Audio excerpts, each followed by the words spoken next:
တဖြည်းဖြည်းနဲ့လည်းနွေရာသီကိုရောက်ရှိလာတော့မှဖြစ်တဲ့အတွက်လူချင်းမင်းတို့ရဲ့စိတ်ရောအလုပ်ရောဆိုင်တော့မဟုတ်အိမ်မှာရှိတဲ့မိစ္ဆာတွေ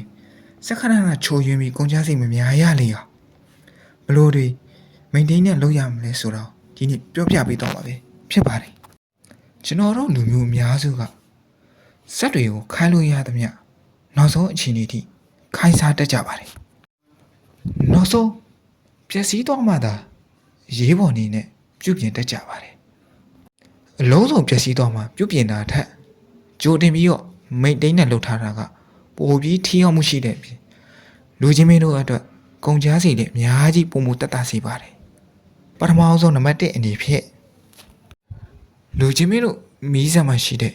ရေတိုင်းကိုမီးစက်မနှိုးခင်အမြဲတမ်းစစ်ဆေးပေးပါဘာကြောင့်လဲဆိုတော့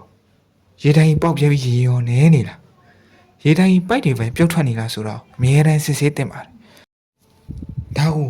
တတိမထားမိပဲစက်မောင်းမိပါအင်ဂျင်ဟစ်တက်ပြီးတော့အင်ဂျင်ပျက်စီးသွားနိုင်စေပါတယ်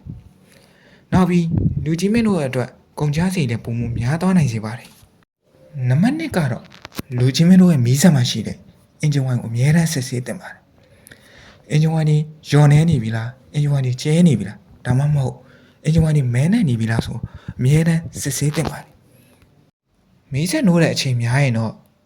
တတ်မှတ်ထားတဲ့နိုင်250သို့မဟုတ်300ပြည့်တိုင်းအင်ဂျင်ဝိုင်းအဲဖစ်တာ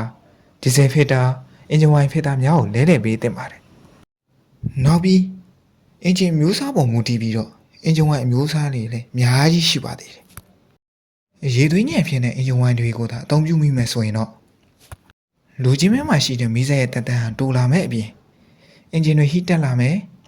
အင်ဂျင်တန်ဆူညံလာမယ်နောက်ပြီးအင်ဂျင်ရဲ့စီစားနှုန်းကလည်းများလာအောင်မှာပဲဖြစ်ပါတယ်